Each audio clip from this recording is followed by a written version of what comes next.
things that I would say, just addressing that particular scenario, you guys have to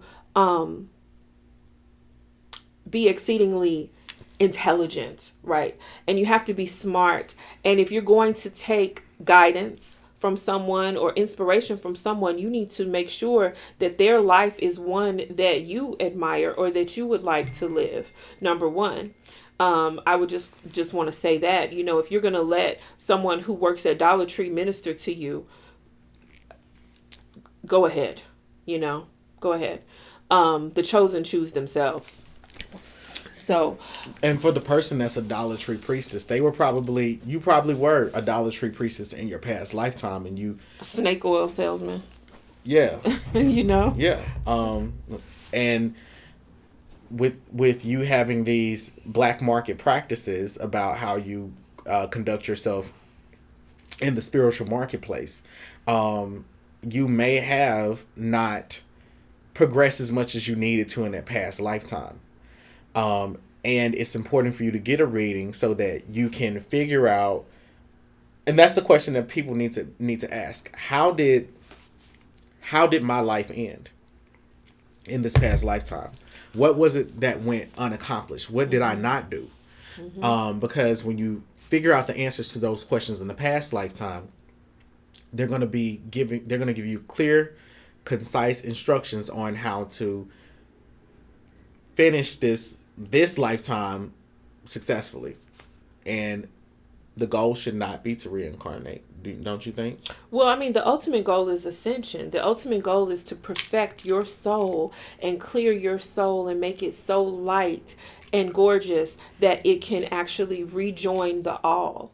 That you can actually return to your station as God. Right now, we're little pieces of God, we're the confetti that God has sprinkled on the world. But your goal is for your energy to vibrate so high and for you to rise and rise and rise and to become so light and so pure that you can actually return to the all. That would be the goal, to become an enlightened master, or an ascended master, at the very least, an elevated ancestor. I was going to say that, I know you guys have heard me and Nexo also preach about how important tradition is, how important it is to hook into something, to become part of a community, and to have as a reference point a body of knowledge that's tested and true. And I think that this is just yet another example of why that's important. Our traditions, our traditional African religions understand the process of reincarnation. They address it. They don't lie about it. They don't deny it. They don't tell you to just take your whipping because this life will be over soon. They know that you are here because you have unfinished business, and that if you don't finish it, you'll be back again. That's woven into the fabric of these traditions. In Ifa, we are taught about Egbe. Your Egbe are your heavenly mates, mm-hmm. your heavenly family, those souls and spirits that assist you while they're in heaven and you are here, because right. They want you to complete your mission. Right. You get what I'm saying? Yeah. And so not only do these traditions acknowledge that you have had past lives and that you will continue to have them if you don't finish your business, but there's also assistance built into it. Right. You can talk to your Egbe. You can make offerings to your Egbe. You can interact with them. You can even initiate into your Egbe. You get what I'm saying? So you guys are missing out by thinking that you can do it yourself, that you can be a kitchen witch and learn everything that you need to know, or a Dollar Tree priestess and rise to your highest heights in this lifetime. The first thing that you guys need to do is pray and meditate. Tap in. That's the very first thing that you need to do. That's the easiest way. Yep. And it's like a silver bullet, guys. It will make you see everything that you need to know about who you are. And then the next question becomes how to get there. And for that, you have an infinite number of resources. I am one of them. Nexo is another. There are elays and prayer houses all over the world that you can visit. You can simply tap into your ancestors and let them guide you. But the first thing is knowing that you have a fucking purpose. Can we all just be in agreement with that? Can we just agree that everyone has a purpose? Yeah. You know? Do you guys know that? Yeah, I mean, I think the general public would agree that everybody has a life purpose, that they are sent here to. You really think that people believe that? Because if a person believes that they have a life purpose, then how can they deliver pizzas?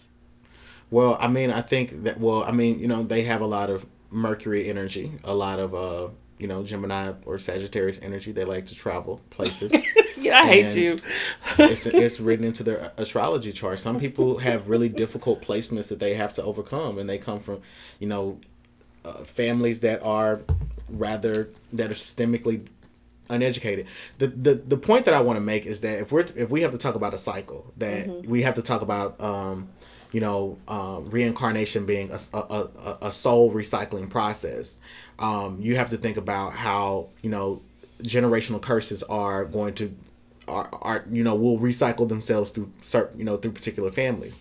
Being ignorant of the generational curses that are present in your family, if you can't identify a thing, you really can't, or even name it, then you can't, you know, find a solution for it. For the person that knows that they have a purpose that's greater than delivering pizzas, but they can't seem to get over that particular blockage, I think that they need to look at your family, look and see what it is that those people do. What trades do they have? What are their fundamental skills? What knowledge do they have? And what is it they don't know? What do you not know? In addition to that, what are you willing to pay for? Not just a reading, but are you willing to, you are a pizza person and you want to own your own business, but do you know the fundamentals of business? Do you know how to legally start a business? Do you know how to calculate your profit margins? Do you even know what profit margins are? And are you willing to do the work to discover those things, to find that out? Right. Are you willing to seek out a mentor? Someone that is that is, you know, 2 to 3 steps ahead of you, and established, very established, willing to tutor you. And are you going to apprentice under them and be disciplined? Those are some of the real questions that we need to be asking ourselves when we're thinking about getting a reading about what our purpose is. Yeah, or what our past lives are about. Because the thing is in that past life, you may not have had a mentor. And you may have been a priestess and you were doing it on your own, but in this lifetime, you know, technology dominates. So you're competing with somebody in Thailand that's got all of your clients. So you need that mentor to teach you how to manipulate the metrics on YouTube so that you can become more popular in this lifetime. But there's something that you said that was really important that I really want to point out too. I was wrong. The goal is not to not reincarnate. The goal is to ascend, because there are other things that can happen to your soul that aren't just you reincarnate or you ascend. There are other spiritual processes that a soul can go through that can take you out of the game. I want to address something, though, before we go down that rabbit hole. Quinn said something. He said, well, I hope somebody delivers damn pizzas, because we need people to deliver pizzas, right? And that's funny. What you guys have to understand is that everybody can't come. Right? And so that's a hard thing, a hard truth that we just have to face. Somebody does have to deliver pizzas. We want pizzas. We deserve to have pizzas. Somebody needs to deliver the pizzas, but it doesn't have to be you, and it doesn't have to be your children. And yes, people need to work in call centers, because when I have an issue with my credit card, I need to be able to call and find out what's going on. I wish it wasn't in India, you know, but whatever, I digress. Somebody needs to be on the other end of that phone. So yes, there are positions that we have agreed upon as humanity and created to make all of our experience better. And there are people who benefit from that far greater than others, but it doesn't have to be you. And that's what I'm concerned with. I'm concerned with you. I'm concerned with you guys. Okay. It doesn't have to be you. You don't have to devote 40 hours a week, you know, 52 weeks a year, 32 years of your life to a company so that the owners of that company or the proprietors of that business and their children can give you $10,000 a month in retirement, right, at 70. And are they making $10,000 a month? Come on. You know, People aren't having $10,000 a month retirement plans. If they put in 6% in a 401k, I digress. I'm just saying, like, you guys can, I'm concerned about you. So it's not that people who work in call centers are terrible people and that it's a horrible thing to do. It's just that when you know better, do better. Well, but as you said, everyone is not meant to come. Someone 144,000 is what the good book says. Stop. Get out. Out. That's what it said. So, yeah, there's always going to be someone that's going to deliver pizzas. There's always going to be someone getting cheated on. There's always going to be something happening. So there's not going to be a shortage of unskilled laborers in the universe, because most people are just fighting to just get up off of the couch and not be lazy and survive. Exactly. And the goal is to thrive, and not just to thrive, but to live in bliss and in perfect harmony and alignment with your purpose, and ultimately to ascend. And so you're either going to be on that track or you're just going to be trying to survive. And one thing that I know to be true is that there will never be a shortage of people working for Pizza Hut, but there will be a shortage of African American billionaires. Absolutely. We will always have a shortage of those. Always. And so there'll never be for enough. the people that this is speaking to you, be on the path, be on the track where you're following your purpose. You know what your purpose is. You've asked, how did my life story end? And how can I, in this chapter, in this lifetime, what is it that I need to do to have the best ending? So I then wanted to ask you, what are the triggers or the factors that contribute to one's soul not reincarnating anymore? What contributes to ascension? Well, I think what contributes to ascension, like I said, is, that's such a big, let me just start with the body, right? Let me just start with the physical body. I do readings for you guys. Some of you have had readings with me that are on this very live, have had readings with me just in the past few days. And I always discuss your chakras. Your chakras come up in your reading because it is a physical manifestation of spiritual and emotional blockages. If we cannot get, and they show up in the body as dis-ease. They show up in our lives as relationship issues, as the inability to complete things, and so if we cannot even, so those of you who have had readings from me in the past week or so, you know that chakras always come up in the readings. Chakra work is very necessary because when we have blockages in our physical form, in our physical body, stagnant energy, it affects our lives in a myriad of ways. Relationship issues, health issues, the ability to start and finish things, and things like that. So if we have trouble commanding our physical form, to work on the soul and the ascension of the soul, I just feel like it's such a big job for people. You get what I mean? But to answer your question, how does one perfect their soul or ready their soul for ascension? You have to be light.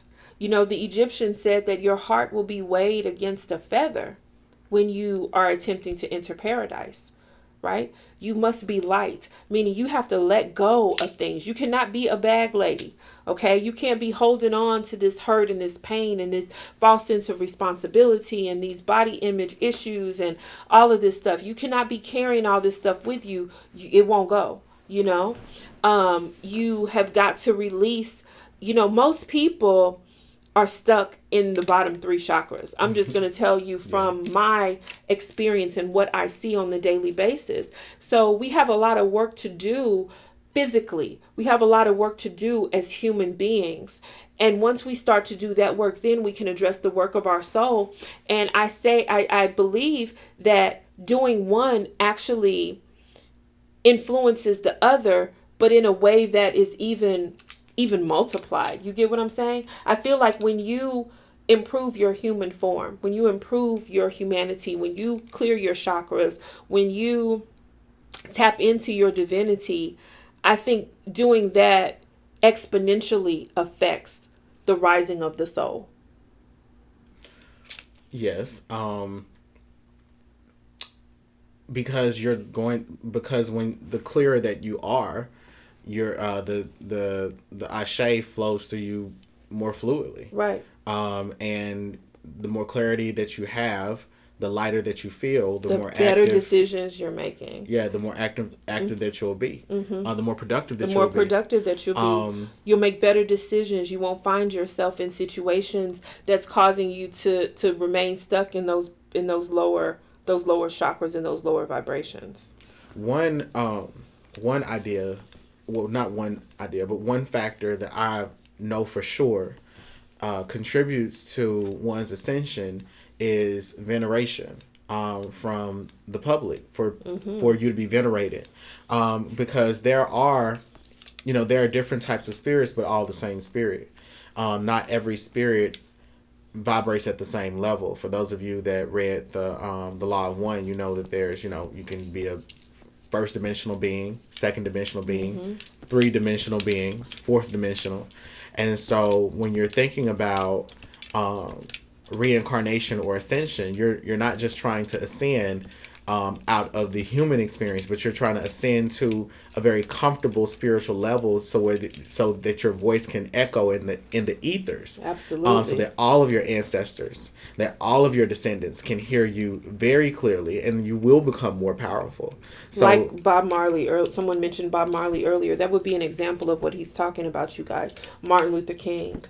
I want to say Francois Duvalier, because Francois Duvalier was a child of Verone, and they venerate the fuck out of him in Haiti. So he's also a Loa that people will typically invoke for a lot of spell work. When you think of Marie Laveau, who's become a cultural icon and an important historical figure in African spirituality, she herself is someone that through veneration, I don't know who is a reincarnation of her.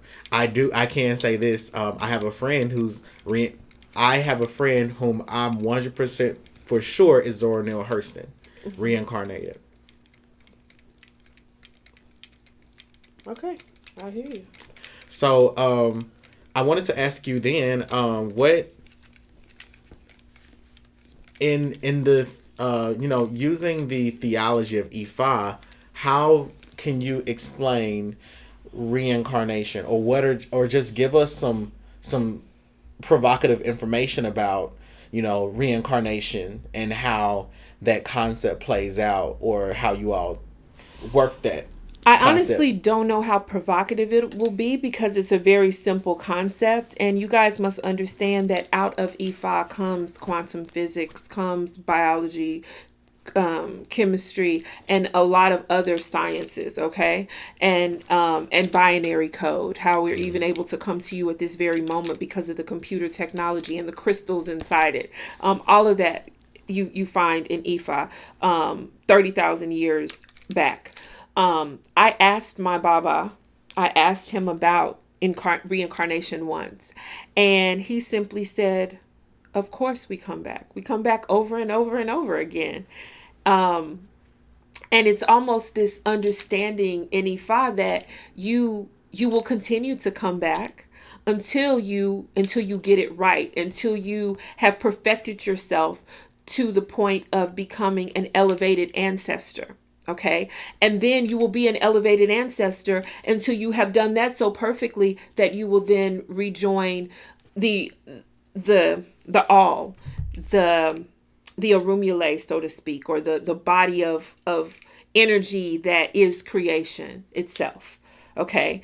And so, and I think just becoming a venerated or an elevated ancestor is a lofty enough goal, because from there you have the ability to really influence the way the whole world works, and the experience of your descendants, of nations and cultures, and so on and so forth. And your descendants can manipulate the cosmos using your energy. Right. And so again, even in the afterlife, the approach or the worldview of African spirituality is community. How interesting is that? Even as an elevated ancestor, being able to, it's community driven. Right. And so what we have to do, you guys, is break free of these bottom 3 chakras, which are very individualistic, which are me, my, mine, right now, it feels good, I want more of it. We have to break free of that kind of thinking and think about the evolution of our soul. And as we started off this session talking about, what do your past lives have to tell you about who you are and why you're here right now? And what are you going to do about it?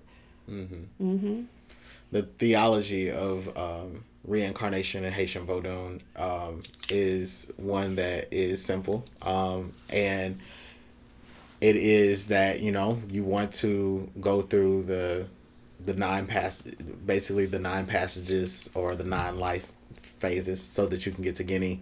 It is the idea that the Gede are going to be, though they're going to be the spirits that you celebrate with, they're going to be the spirits that you work with. That Baron and Brigitte will be the judges of your fate or the judges of your soul. But even beyond that, the goal is to become, a Loa. The goal is to become a deity so that people can access your energy. I remember when I got my first reading and they were telling, my god sister was on the phone with me and she said, she was like, Metpoto is telling you that your life path is to, like, what's done in the dark through you as a child of Baron, what's in the dark, you're going to bring it to the light. When they, the reason that they put baby powder in Baron's face is because you cannot see him because he's in the dark. So what's in the dark, you bring to the light. So you'll bring out the divinity in people. That's beautiful. The name Negre Zo means bone man. It means bone man, or the representation of Baron Samedi.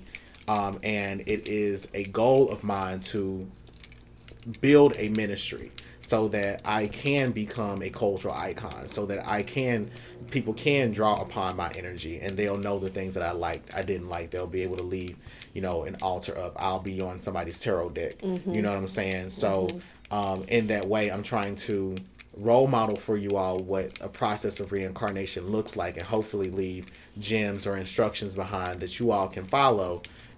Easy to follow steps that she's also giving you as well, so that that we can contribute to the global reclamation of divinity, the fucking world, material reparations. Yeah, absolutely.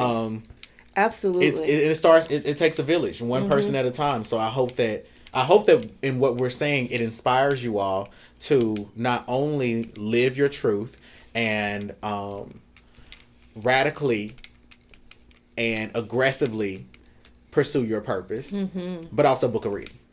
Yes, definitely. Absolutely. At the end of the day, book a reading so we can get to this work. You guys need to know who you are, where you came from, and what you came here to do. And reparations are not something that's going to be given, you guys. They're going to have to be taken. Okay, we got a really, really good question from someone that was in the YouTube chat. They asked, how much information can we typically receive about our past lives from a reading?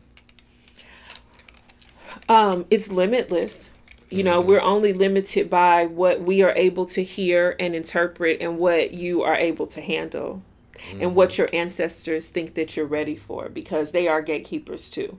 They may not let us tell you, that you are Shaka Zulu reincarnated, because what would you do with that information? You know what I mean? So there are no limits to what you can find out. You can find out what you're ready for, what you want to know.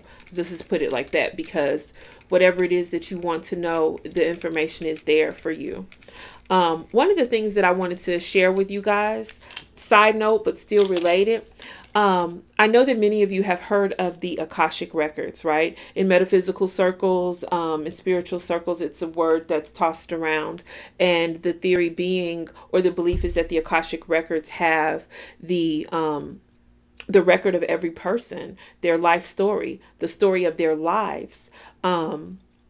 That is what Ifa is. Ifa is the oracle. Ifa is the Akashic records. He is the librarian of the library, the grand library, the supreme library. And so I encourage you guys to get readings. If not with me, then with a Babalawo, they can actually open the Ifa Oracle and actually speak into your life. You guys have information is power, and you have to start getting this information and dealing with it. Mm-hmm. Yeah. Someone else had asked a really good question that I wanted us to follow up with, which was, what is your favorite tool to use to acquire information about people's past lives? So my favorite tool to use is obviously going to be the spirit board, because it allows you to talk directly with the dead, and the dead can tell you who you were, what their experience of you was, and they have surveilled you. I like to talk to your ancestors to figure out what were they saying to you in those past lives. What were you not hearing, and how, and what is the connection between what it is that you're not hearing and what it is that you're refusing to do in this lifetime. So that being said, when we think about people, yes, you can ask me, can you please access my Akashic records, and can you read from my Akashic records? Yes, we can. I can do that. I will ask a series of different questions that I find to be helpful to you, and I'll read from you, read from your Akashic records, and tell you the information that I'm authorized to tell you. Your ancestors may keep certain things away from me. Your emotions may not be prepared to handle that information, or you just may not be intelligent enough to use a little bit of information that you're going to have to do anything. Your benefit, yeah. Right. So why would I tell you that you are the reincarnation of King Tut if you are struggling to get to work at Pizza Hut on time? Or you're struggling to even just craft a resume to get out of Pizza Hut. You know what I'm saying? Yeah, you said something a second ago. If you're not hearing, then you're not doing. And that's huge. And that's why I go back to the prayer and meditation ritual that you guys should each have. If you're not hearing, then you're not doing. You're not doing anything to elevate yourself. You're not doing anything to pay it forward for your descendants. And you're not doing anything to look behind you and take care of those ancestors that hold you up. Right. And if you, a prayer and meditation ritual is going to come out of your reading. Usually the spirits, they can't wait for us to issue that prescription, right? They love to issue that prescription because it's how they're going to deal with you. It's how they're going to talk to you, how you're going to begin to listen and begin to interact with them. And those of you that have had readings with me, 9 out of 10 times, maybe 8 out of 10 times, there's always a recommendation for a prayer and meditation ritual. And this, I'm going to talk to you about something when we end this live, but I do want to let you all know the benefits of the prayer and meditation ritual. It is uniquely designed to fit you. You can ask Peach Blossom on my site, or any other person that has received a prayer or meditation ritual from me, that the psalm that the spirits assign to you is always strategically assigned to you to help your situation, perhaps maybe even for the rest of your life. It is and when you get the reading, I would not just ask, what is my prayer and meditation ritual? You should also ask, what is it that I should be meditating on? What baths should I purchase from you so that I can improve the efficacy of the prayer and meditation ritual? What book should I be reading to make sure that, so that I can advance or at least study the metaphysical science or the psychological, or the neurological science behind why meditation helps you. You have to know the laws behind why the principles operate the way that they do in order for you to truly appreciate the practice. So, with that said, are you ready to close the show out? Yeah. Do we want to take any questions or? Yeah, let's go ahead. We're going to go and take some questions from the audience on YouTube. On YouTube. You guys preface your question with a skull so we know that it's a question. And let's get busy. All right. Hit the skull emoji and then give us the question. In the meantime, Nexo, what do you think about people praying the Lord's Prayer in an effort to open and clear chakras? I think that that's.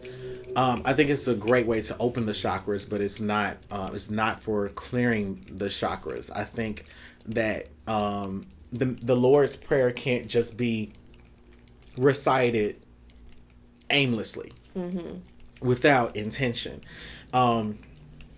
Study. What is it? Exegesis. I could have said it if you hadn't said it wrong first. Exegesis. Exegesis, isn't it? Exegesis. It's exegesis. All right. Make sure that you employ that particular method of studying the Lord's Prayer, and it is going to and then it becomes a very powerful spell to open up your 7 chakras.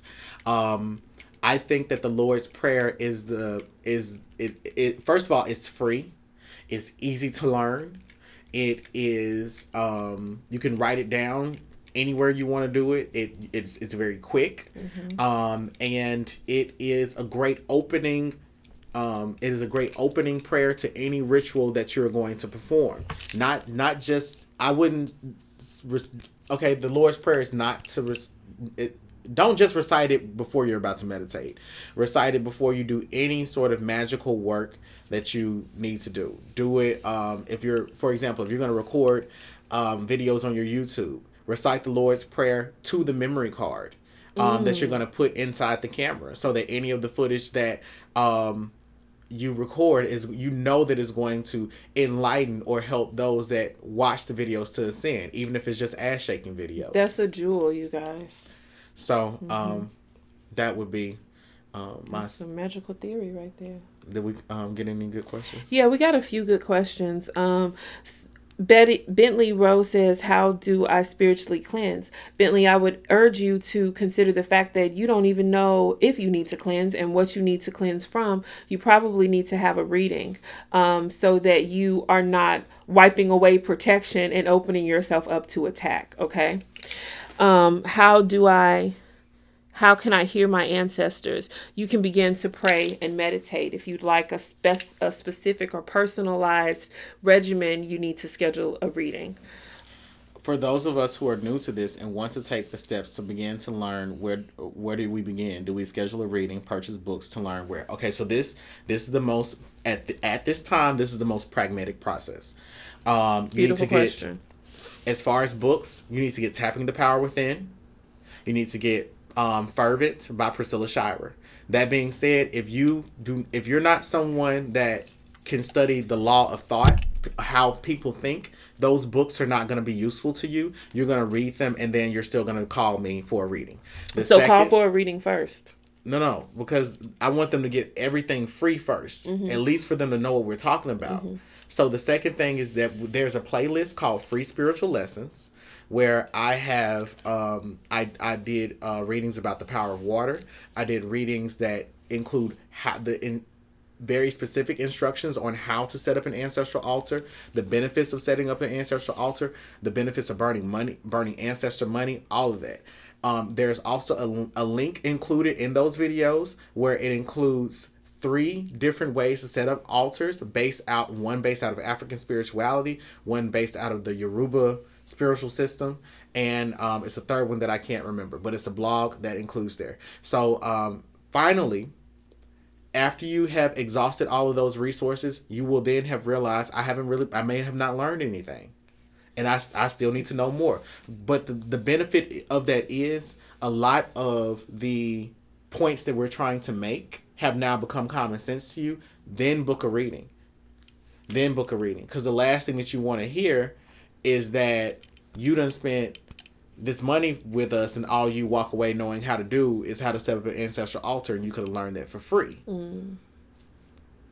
I'm just saying. That's just my suggestion. That's my protocol. But if you want to call us and learn how to set up an ancestral altar specifically designed to your liking or to your specific Ashe, bloodline Ashe, then definitely book a reading with us. Well, yes, that is an option if you want us to actually be in communication with your ancestors to find out how to make your altar most effective. But I do agree with what you said. There are just some things, some primary or primer level knowledge, that you guys would want to have before, booking a reading. But I understand too that a lot of you need to have your hands held, and I will do a certain amount of that, probably a little bit more than Nexo is willing to. I'll hold your hand a little bit, but you need to know, that you have ancestors. You need to know that you need to be working with your ancestors. You need to already be in the process of attempting to do that work so that we actually have something to evaluate and something to discuss when we go to the ancestors, okay? Peach Blossom will hold your hand. And I think that it is great to get a reading from Peach Blossom. Peach Blossom is awesome, you guys. And then get readings from us. If you just want to jump straight into it and you don't want to waste any time, you don't want to watch the videos, you don't want to read the books, that's perfectly fine. Get a reading through Peach Blossom, and then she'll tell you, should you work with me or should you work with Oshun, and then you'll be good. King Keel, I hope I'm pronouncing that right, asked, what are the steps to chakra healing? If you really want to know, again, I use the analogy of calling the emergency room and saying, how do I heal this rash? It can't happen, okay? If you want to know how to heal, cleanse, and clear your chakras, you're going to need to have a reading. But in general, there's a huge body of knowledge available on the web for how to begin to work with the chakras. You can light candles, you can meditate, there's certain exercises you can do, even yoga is effective. So if you want to do it on your own, have at it. There's a lot of information out there to help you. If you want a prescription specific to you, you're going to need to book a reading. And if for example, you are in a predicament like King Kills, and you're saying to yourself, although there's this large body of literature, where should I start? Where should I begin? That's why you're probably not prepared to do this studying on your own. So book a reading, because you are not naturally trained to trace a line of thinking or to identify certain bodies of thought, or to discern between what are legitimate spiritual resources versus illegitimate spiritual resources. Because he asked the question, I think, what is a healthy balance of, figuring out, am I doing too much chakra work, not enough chakra work? And if you're not willing to do the self-studying, or you find the self-studying difficult in a natural way, you need to book a reading. Yeah. Because we, as educators, we've already done the work. We already know where to point you, and we can teach you ourselves. Yeah. And that's a natural part. If it comes up, in your reading, that's a natural part of the work that we do and the solutions that we offer. Princess Fula, can the soul choose not to reincarnate? Yeah, we're going to be answering. We're going to be answering those questions in other videos where we're going to be doing readings, psychic readings, whatever. We're going to be doing readings, asking the Loa and the Orisha answers to those questions, and make sure that y'all stay tuned for that. Yeah, that's a beautiful question though, and so you guys who are on the live, just stay right there, because we're going to be getting into that in the next segment. How can I hear my ancestors? Pray and meditate.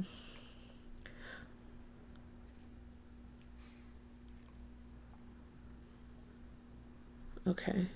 I think we might have gotten all the... Well, let's just go ahead and close it out and then start another one then. All right. Well, with that being said, I want to leave you all with these words of wisdom from the rapper Dreezy. Gave mercy to these hoes. What would Jesus do?